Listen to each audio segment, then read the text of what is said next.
If you haven't seen the Com vs Chicken 1v1 series, go watch that now. You'd rather be good at threes? Yeah, that's like the best thing for you, I think. Just focus on threes and just do ones for fun. Because a lot of people don't know, Fairy Peak, in the time frame where he was considered the best ones player, like there was a good year where Fairy was considered the best ones player. He really didn't play a lot of ones. He would just like, you know, get ranked, and then every now and again he'd play some ranked ones. The reason he was rank 1 in ones, people think, whoa, Fairy must grind ones, because he's rank 1 every season. No, the reason he's rank 1 in ones is because he literally never lost. He would just win every game. So he would just get rank 1 really fast. Like losing games when you're trying to climb to the top sets you back so far. Like if you lose one game you have to win 10. The Fairy Peak just never lost. He would just win all his games. So he'd never have to go and win. Like he'd never lose one and then have to win 10. He would just win every single game and then be rank 1. And he'd be like, cool, I'll play ones next season. But yeah, a lot of people think you need to play like tons and tons of ones to stay competitive in it. But that's simply not the case. You know, if you just play it every now and then, you're probably going to be able to stay top tier, because threes will get your mechanics in shape, and then as long as you can do kickoffs and like solo plays, you're good. Kickoff, solo plays, and defending solo plays, that's all you need.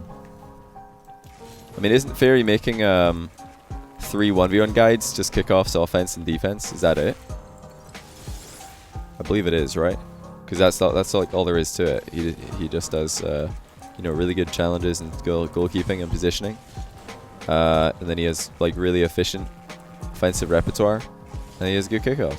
He's just like the perfect ones player. Practicing flip reset training. Yeah, I just wanted a flip reset. I've been inspired by Chicken and Com. One's mechanics are very different than three's mechanics. Tell me how exactly. I mean, I completely disagree. What is different about them? You're driving a car around a field and hitting a ball. Like, it's not that different. I feel like this is something that's preached by threes mains, because they want to justify why they suck at ones. They're like, but one's mechanics are totally different. But in fact, they're not. They're actually exactly the same. It's almost identical. There's a focus on different things, but the actual mechanics they're the spitting of it. They couldn't be more similar. They're exactly the same. Oh, you're doing a flip reset in 3v3?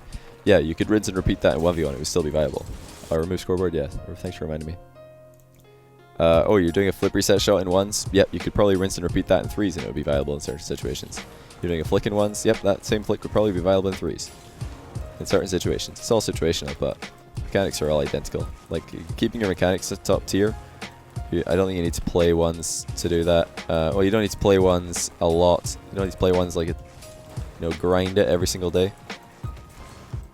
If I was to guess the amount of 1v1, like as a percentage of the Rocket League matches that you play total, the percentage of them that would have to be 1v1 in order for you to be a top tier ones player.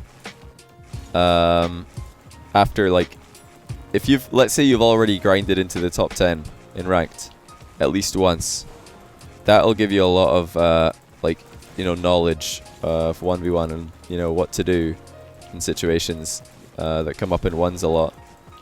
So if you've already done that, in order to maintain your 1v1 skill, I'd say you'd probably only need to put in one 1v1 game for every 20 3v3 games that you do, or 20 3v3 or 2v2 games. Something like that ratio would be enough to stay at your close to your best.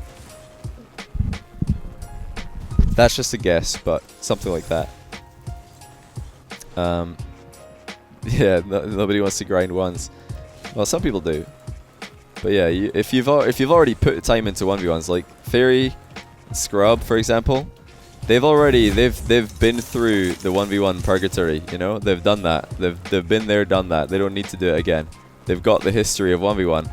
Like, yeah, they don't play it at all these days. Like the 1v1 players, BTS, for example, like Kronovi, or what do you call it? Okay, a good matchup is Chicago versus Speed for this. Does anybody see Chicago versus Speed for BTS and how one-sided that was for Speed? He just crushed Chicago.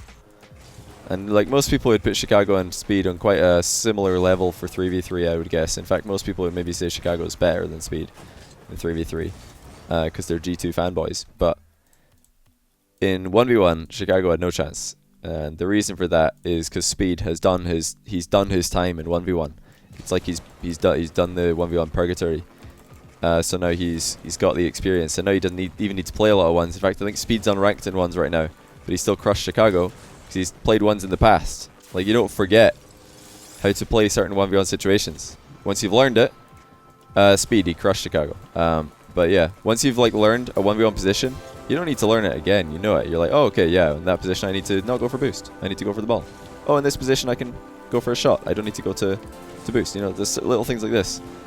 And you can tell when somebody's put time into 1v1 because they just make all of the right decisions, or they make more of the right decisions than people who haven't put time into 1v1. They're just like they just go for boosts at random times. They give up all pressure at random times. You're like, what is he doing? Or they don't take a free goal when they clearly have one because they just don't even realize that they have a free goal. They don't know when to ball pressure. But these things are skills that once you've like learned them, that's it. You've done it. You've got it. Now you just need to keep your mechanics intact, like your kickoff basically. If you can just like play enough ones to have a reasonable kickoff, I think you're probably fine. That's all there is to it. I would love to see an experiment on that. Like take two 1v1 mains, then for the next month, one of the 1v1 mains only plays 1v1. Like two guys who are really close in skill. For the next month, one of the 1v1 mains only plays 1v1. The other one plays exclusively 3v3, but also practices 1v1 kickoffs. There's some like training pack, or you know, he does 1v1 private games where it's only kickoffs. That's it, nothing else. And then after a month of that, you play again. You see what happens. I think it would actually still be a close game. So I think kickoffs are the only thing that people are really going to forget how to do. Yeah, there would be some brainless challenges coming in from the guy who's been practicing threes, but sometimes brainless challenges work in ones anyway, so it doesn't even matter. How much do you need to play ones, or how high in the ones leaderboards do you need before you can officially make it through the ones Purgatory? I would say once you've been into top 10 in ones at the end of a season. Obviously getting to top 10 in ones right now is much easier because it's after the reset. But if you could do it towards the end of a season, then yeah, I think you've made it through your ones Purgatory. You've done your time.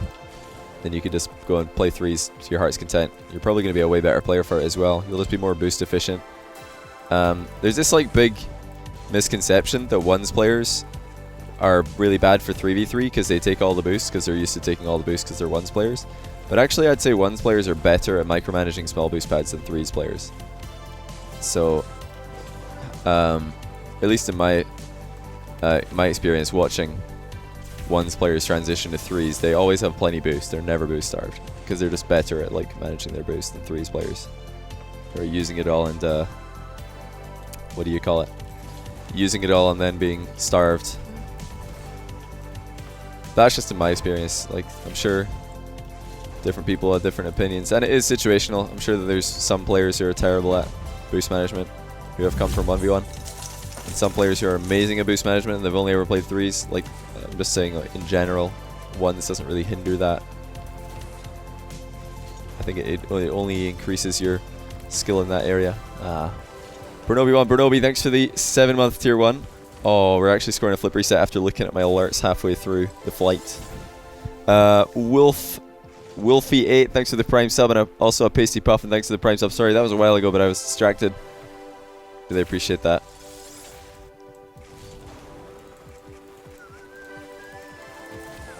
But yeah, there's no right or wrong way. In my opinion, just like do whatever makes you happy. Like if playing 1v1 every now and then makes you happy because you can keep up your level of ones to a reasonable level, then do it. If it just makes you sad, then don't do it. If grinding threes makes you happy, do that. Just like do whatever makes you happy. Because at the end of the day, the thing that gets you good at Rocket League or any game is playing the game. So if you're doing something that makes you hate the game, you're probably going to get worse. And you're going to get really negative and you're just not going to enjoy yourself. Oh, what did I just do? I just like carried the ball into the goal with me. Hold on a second here. Let's watch this. What was that? Oh, I just got one more touch. Okay, well, I kind of scored myself. People in Justin and Astral ever main ones. Does it look like they ever main ones to you? What do you think? No, the answer is no. Pretty sure. Hey, NRG Cryptic Blitz, no worries, man. Yeah, yeah, if literally playing ones this makes you really sad, don't do it. But my recommendation for just your average Rocket League player, or you know, average player who's never played ones before, if you hate ranked 1v1, play private 1v1 with a friend. It's a lot more relaxing, a lot more fun, because you guys can, like, you know, sit on Discord, talk about what's happening. You can figure out you know, what's good, what's not good to do in certain situations, get better together, and just, you know, play over and over again and really learn each other's play styles. It's more like a series than just a best of one and ranked with points on the line. That's what I would recommend. Because yeah, that's the only 1v1 I'll ever play. It's just like, the last time I did it is like, I don't even remember. But yeah, I did it. Used to do this a while back. Just play what do you call it? Private ones with my friends. It's pretty fun. I've not played Rocket League since the last time I played Rocket League ranked was before I went to America for BTS. A good bit before. So it's something like a month or so, I don't know how much, but it's a while. Because I was away, and then I was playing Classic WoW. So I've not played any Rocket League. I've just done free play and training packs when I go live on stream. That's all.